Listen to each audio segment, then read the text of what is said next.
Welcome to the Private School Leader Podcast, where private school leaders learn how to thrive and not just survive as they serve and lead their schools. I strongly believe that it is possible to have a long and happy and fulfilling career as a private school leader, and my passion is to help you figure out exactly how to do that right here on the Private School Leader Podcast. I'm your host, Mark Minkus. Have you ever heard this quote? Once you do the impossible, it becomes part of your job description. What about this quote?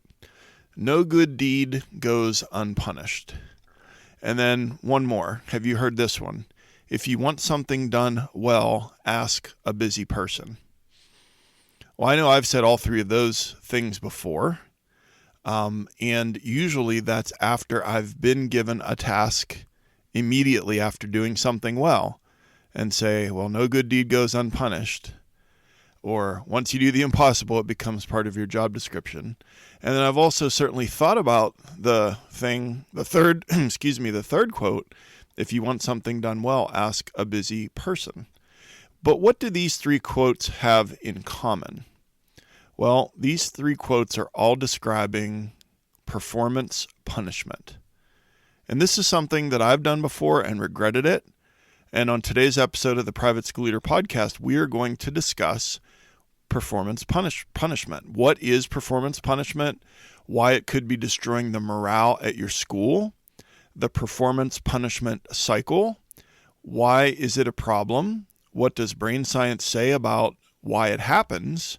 What are some of the warning signs that you are engaging in performance punishment and how to avoid it? But before we jump into today's topic, I want to give you a free gift to just say thank you for listening to the podcast. I have created a free guide for you called 5 Strategies to Help You Work with Difficult Parents. We know that working with parents is part of the job, and most of our parents are great, but some of them can be pretty difficult. And this guide will give you the tools you need to build better relationships and have better meetings with the difficult parents at your school. So go to theprivateschoolleader.com/parents to grab that guide, and thank you for listening each week. And just as a thank you, go and get 5 strategies to help you work with difficult parents at theprivateschoolleader.com/parents. So let's jump into this topic of performance punishment by first of all defining it. What is performance punishment? It is the negative consequences that high-performing individuals may face as a result of their exceptional productivity. This can include being given additional tasks or responsibilities, being expected to work longer hours, or being subjected to additional scrutiny or criticism. So, performance punishment is when someone is a high performer and then they're quote-unquote punished with more work and higher responsibility, but usually there's not an increase in pay when that happens. With performance punishment, the tasks are usually recurring tasks that someone else has failed to do well or do on time and are therefore falling into the laps of people who have demonstrated their ability to pull through at the last minute. So I just want you to pause and take that in for a moment. And I had to do some soul searching on this when I was studying performance punishment and had to admit that I've done this over the years, that I've got if you want something done well, ask a busy person. There are those people that are standouts in our schools. And we want things done. We want it done well. We want it done quickly. We ask them. And the point of this podcast is that we need to make sure that we're not ruining the morale at our school and also driving those high performers out the door by practicing performance punishment. And it all can seem very counterintuitive at first. And shouldn't the highest performing people be the ones that are given more quote unquote opportunities? But in a world where most people are stretched too thin as it is, these opportunities become burdens, and it's only a matter of time before resentment builds up to a breaking point or burnout occurs. So what I'm getting at there is that if we are, as private school leaders, are selling ourselves on, well, it's good, I'm giving them this leadership opportunity, or, let's say it's running student council, or it's planning this field trip, or something along those lines. Well, that's a good leadership opportunity for them. It'll look good on their resume, whatever else story we tell ourselves. But are we really giving them more opportunities, or are we just giving them more work? And so I want to talk about the performance punishment cycle. And this is from the Strategic Discipline blog post, and I'll link that in the show notes. And here's how it works. Step 1, an employee pulls off the impossible. So let's just say one of your teachers pulls off the impossible. Step 2, you doing the impossible becomes expected as the norm. Step 3, the teacher feels overwhelmed, frustrated, but they are still compelled to do an excellent job. And then step 4, the teacher is asked to do the impossible again and again. And then we go back to step 1, where that teacher actually pulls off the impossible, and the cycle continues, and doing the impossible becomes part of their job description. So this vicious cycle of pulling off the impossible, that becoming expected, the teacher feeling overwhelmed and frustrated and not saying anything about it, and then given more to do, and then they pull it off again because they're awesome, but then it just keeps going. So that is a very, very dangerous cycle, and we are going to talk about how to break the performance punishment cycle. Another thing I want to do to kind of illuminate this subject is to ask ourselves a pretty important question. It's actually 2 questions. And these come from Liz Wiseman. She is the author of the book Multipliers: How the Best Leaders Make Everyone Smarter. And I'll link that book in the show notes. And Liz Wiseman asks these 2 questions. How many times, when faced with an impending deadline or critical situation, have you called upon that person on your team who can always deliver exactly what you need? And the second question is, in doing so, how often have you also considered that you might be contributing to or hastening their burnout or resignation? So I'll be honest, I'll answer that for myself. The first one, how often have I done it? I've done it a lot of times. And the second question, how often have I considered that I might be contributing to their burnout or resignation? Probably like 0 times. So I think that that's a very illuminating question from Liz Wiseman. And we need to also think about another thing that, let's just think about this, and then we'll move on to the next section. Another question from Liz Wiseman. She says, to lead on purpose, we must understand how we diminish by accident. And I really want to have you listen to that again, because I think this might be the most important quote or sentence in this whole podcast episode. Liz Wiseman said, to lead on purpose, we must understand how we diminish by accident. So we're all talking about being intentional with our leadership and so on and so forth, but we really have to focus on, what am I doing as a private school leader that is diminishing some of my highest performers by accident? None of us mean to do this.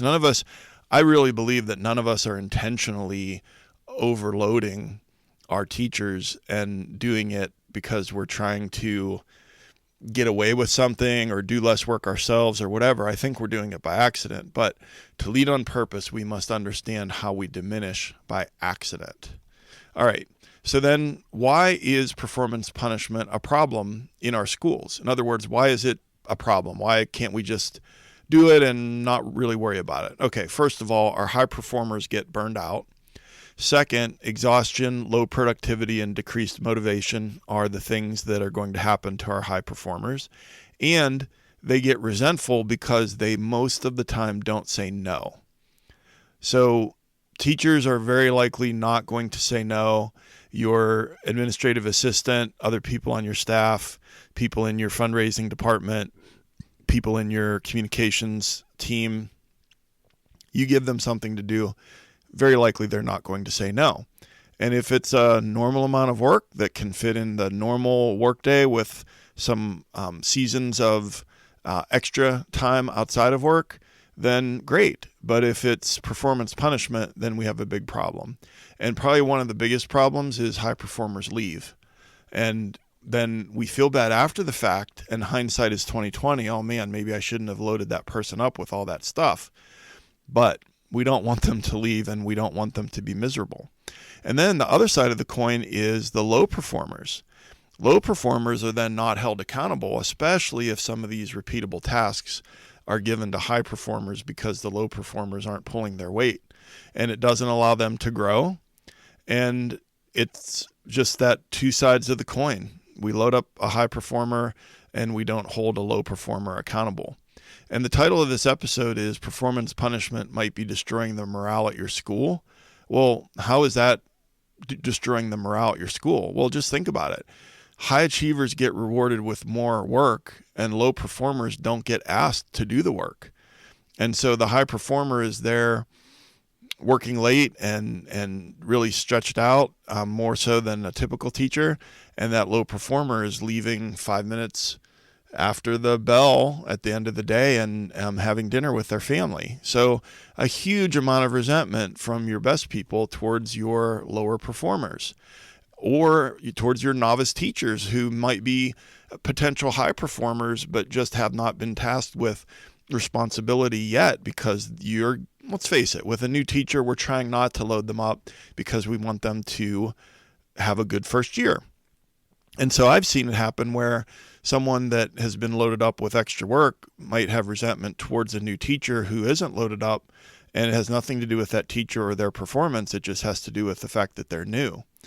And so you've got this resentment towards low performers, but here's the other thing I want you to hear. There's also resentment towards you as the leader, because, and I'll just say this for myself, I am not leading effectively if I am loading up my high performers and letting my low performers get away with not doing as much work, or doing their work well, not holding them accountable. That's just lazy leadership. And so I have to hold myself accountable to that. And this can possibly destroy the morale at your school. And so we're not going to let that happen. But before we get into the warning signs and then what to do about it, I have one more thing that I want to talk about that is kind of an unconscious, subconscious thing that we don't really think about why we're doing this. And that has to do with, what does brain science say about why we might be engaging in performance punishment? And I'll break it down into two sections. One is for leaders, why we as private school leaders might be engaging in performance punishment. And then the second part is employees, why they might be taking on this work and not speaking up for themselves. So first of all, for the leaders. So an imbalance in assignments often happens when well-meaning supervisors make quick decisions based on unconscious bias. So let's face it, we're busy. We're very, very busy. And so we take shortcuts, and shortcuts are unconscious bias. And so we make quick decisions. And so these decisions, there's a thing called the S.E.E.D.S model, S-E.E.D.S, the S.E.E.D.S model, and I'll link that in the show notes at theprivateschoolleader.com/episode 30. And S.E.E.D.S is an acronym that stands for similarity, expedience, experience, distance, and safety. So I just want to quickly break that down, because there's a lot of research to support that well-meaning supervisors make quick decisions based on unconscious bias. Well, one of the ways to not do that is to examine the bias that we have. So, similarity. Why do we give an imbalance in work assignments? And this is across all industries. This is not just in education. The first letter is S, and it's for similarity. I'll give it to the person who shares my view on the subject. So if you have somebody that, again, this is unconscious or subconscious, if you have someone who shares your view on this issue or this thing, be it homework or classroom management or something about the sports program or something about differentiated instruction or whatever, you're more likely to engage that person with more work who shares your view on the subject. So that's the S. The first E is expedience. I'm assuming this person has the most capacity for this task. In other words, expedience obviously is another word for getting it done quickly. So I assume that they have the capacity and they can get it done quickly. The second E is experience. I think that this person did a task like this before. So that goes back to the whole performance punishment cycle. If someone's done something and they've done it well, unconsciously, subconsciously, we have a bias towards asking that person to do it again because they've done it before. And that makes sense. But sometimes the way to overcome our biases is to examine them. And then the D in S.E.E.D.S is distance. This person is already on the phone with me. I'll just ask them. So a lot of that is just proximity. I mean, and that's probably happened. I know that that's happened with me where it'll be, I'm already having a conversation with this person. They're standing right in front of me. And so then I ask them. Or there's just the geography of where my office is. I'm probably more likely to ask the social studies teacher whose classroom is right next to my office than I am to ask the person whose classroom is on a different floor than my office. And then the last S in S.E.E.D.S is safety. I don't feel like I can trust anyone else for this task. And so that's us kind of living in our fears a little bit, that we have to ask this person because we know that it will be done right. Again, you want something done well, ask a busy person. But it's also, you want something done well, you ask the person that you can trust. So there's nothing necessarily wrong with any of these: similarity, expedience, experience, distance, or safety. But if those unconscious biases lead to us piling work on the same 2 or 3 people at our school, then we're setting ourselves up for lower morale and for that person burning out, and then us feeling bad after the fact and after they leave. And it was preventable if we were more proactive in the present or in the past. So that's leadership. That's brain science as it relates to the leaders, and then quickly brain science as it relates to the employees. And so at first, the teacher or staff member may seem eager and present really excited when you ask them to take on a difficult assignment. And part of that is because when they are asked to do something, it's a little bit of a compliment. And then when they do it, they feel good, and you get the feel-good chemicals of dopamine and serotonin flowing in the brain. And then there's a little bit of a status reward signal. And there's also that empathy that most or almost all teachers have, where they want to take care of the tribe. They want to be collegial. They see that they're doing it for the kids. They're a team player, all those kinds of things. And so those are all unconscious reasons why someone at first would be excited to take on a difficult task. And that's the tricky part for us as leaders, is sometimes we'll ask and we'll give a lot of thought to asking, and then we're surprised at how eager and excited they are and how quickly they say yes. And I haven't even mentioned the whole, power, authority, employer-employee dynamic, where an employee feels like they're obligated to say yes. But there's that in there too. So, but it is a little tricky for us as leaders, because we ask them again the second and the third time because they had such a positive reaction the first time. And then the second thing with employees is that when your teacher realizes that they are still grinding away on this extra work, and a low-performing coworker is at home enjoying dinner with their family, that fight or flight response to protect themselves is always stronger than the feel-good hormones of dopamine and serotonin. And so when it shifts, and that's the thing is it's sort of an invisible shift. We're asking people to do stuff, and at first they're excited, and then they're not. And when does that happen? Well, it happens when they start to realize that others are not doing the same thing. And this is all things being equal. If they're not being paid extra, or if it's just like a token. I mean, if there's a stipend and someone's being paid extra to stay after work an hour every day, and then they're bent out of shape because someone's leaving on time, then that's not valid. But it is valid when we are asking people to do things that we're not asking other people to do. And so that fight or flight response is stronger than dopamine and serotonin, and then that starts to have a negative impact on the employee. So that's the brain science behind it. And then finally, before we get into the strategies to not do this to our people, is the last thing are, what are some warning signs that you may be engaging in performance punishment? Number one, you don't think twice about asking your top people to take on extra work regularly. Number two, your high performers wear a chronically fatigued look, and the coffee is set on intravenous drip. Number three, you send and get emails from your high performers in the wee hours of the night and early in the morning, and it's about work. And number five, they have way too many vacation hours that are unused. So those come from a blog post from a LinkedIn article that I've linked in the show notes, but those are some warning signs that you might be engaging in performance punishment. And so now we come to probably the most important part of the episode, and that is how to avoid it. How to avoid performance punishment at your school. So far we've defined it. We've talked about the performance punishment cycle.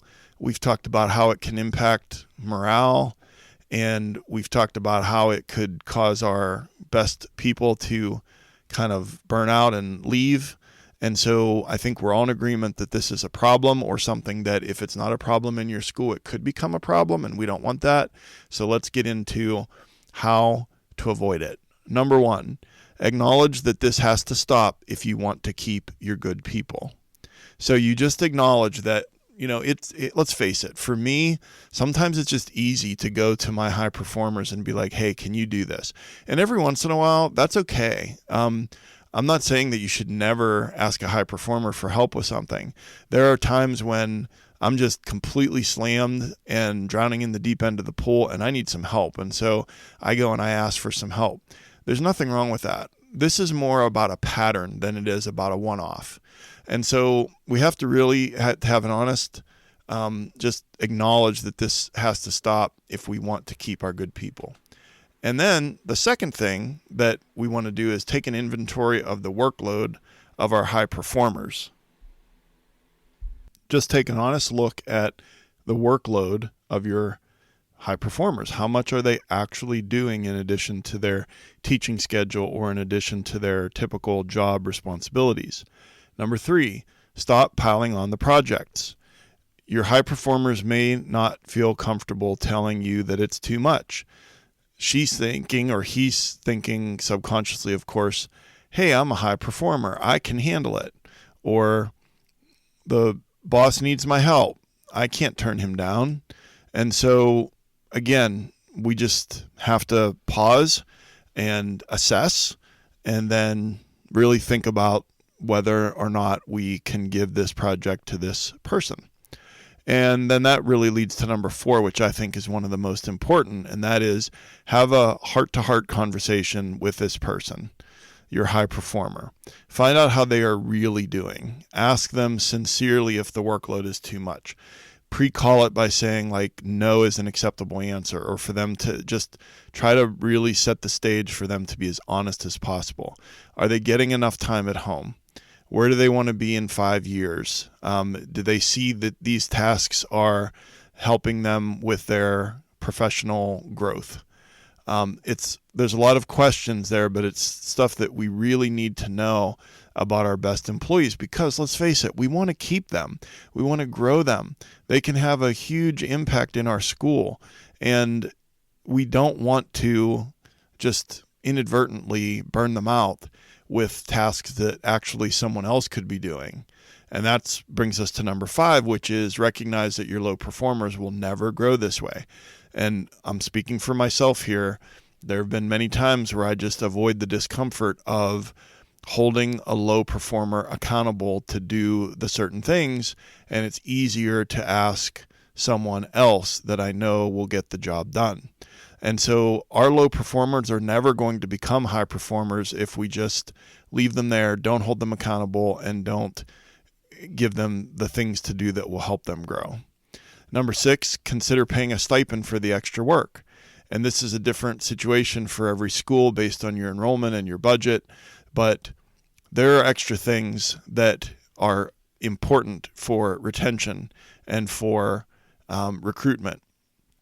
And so, for example, having a sports team, and you've got coaches that are probably teachers, having student council, having a spring musical, a lot of different things that keep kids or bring kids to the school, and they are worth paying money. I know different schools. My first school, we didn't do stipends. My current school, we do stipends. I know of another school that I have interactions with the head of school there, and they're very small and they can't afford to do stipends. So it's just different for everybody, but consider paying a stipend for extra work, even if it's small. And then number 7, invest in their professional development. Most people don't mind working hard if they know they are appreciated and valued. And nothing says you are important like the opportunity to learn new skills and grow and advance in their career. But if you're piling on the work on your high performers and it's low value tasks, then the last thing that they have time to do is self-professional development, self-growth. And so if you see a high performer and you really want them to grow and stick around and at your school, then do all the things that I just mentioned, but also ask them, talk to them about their professional development and invest in that professional development. So just a quick review on those. Number 1, acknowledge that this has to stop if you want to keep your good people. Number 2, take an inventory of the workload of your high performers. Number 3, stop piling on the projects. Number 4, have a heart-to-heart conversation with them. Number 5, recognize that your low performers will never grow this way. Number 6, consider paying a stipend for the extra work. And number 7, invest in their professional development. So what are the big takeaways from today's episode? Well, performance punishment is the negative consequence that high-performing individuals may face as a result of their exceptional productivity. This can include being given additional tasks or responsibilities, being expected to work longer hours, or being subjected to additional scrutiny or criticism. So that's what performance punishment is. And performance punishment might be destroying the morale at your school. High achievers get rewarded with more work. Low performers don't get asked. There's huge resentment from your best people toward the low performers or towards the new teachers. And then there's resentment toward you as the leader as well. So we don't want to do that. We want to do the 7 things that I just mentioned that are the strategies for avoiding performance punishment in our schools. We also know why it's a problem, because high performers get burned out. There's exhaustion, low productivity, and decreased motivation on the part of the high performer. They get resentful, they get burnt out, and then sometimes they leave. And then as leaders, we're not holding our low performers accountable or giving them tasks that will help them grow. And our high performers will rarely speak up for themselves or say no. And so our call to action this week, take some time in the next week and think about your top 2 performers in your school. And then ask yourself this question: am I engaging in performance punishment? So your call to action is sometime in the next week, think about your top 2 performers and ask yourself the question, am I engaging in performance punishment? So let's wrap it up. I hope you got value from this episode. I wanted to remind you that there are a bunch of free resources for you over at theprivateschoolleader.com/resources. Plug and play PDs you can use with your staff. There's also guides on how to protect your school from a lawsuit, how to be a better leader, and there's just another resource that I want to remind you about that I mentioned at the top of the podcast episode, and that is a free guide called 5 Strategies to Help You Work with Difficult Parents. And you can get that at theprivateschoolleader.com/parents. And it is a guide that will give you the tools you need to build better relationships and have better meetings with the most difficult parents at your school. And if you're getting value from this podcast, I would love to hear from you. My email address is mark.o.minkus@gmail.com. That's mark.o.minkus@gmail.com. Let me know if you're using a new strategy that you heard on the podcast, or let me know what is your biggest pain point right now. just email me at mark.o.minkus@gmail.com. So be sure to subscribe. You can get the show notes for today's episode at theprivateschoolleader.com/episode 30. New episode comes out every week on Apple, Spotify, YouTube, wherever you get your podcasts. And I'd love for you to share this with another leader or an aspiring leader at your school, to just send them the link to this podcast, and hopefully they will get value as well. And I've been your host, Mark Minkus. I appreciate you so much. I appreciate the work that you're doing and how busy you are. And that's why I very much appreciate you taking some of your precious time to join me here today and listen to this episode. And I will see you next time on the Private School Leader Podcast. And until then, always remember to serve first, lead second, and make a difference.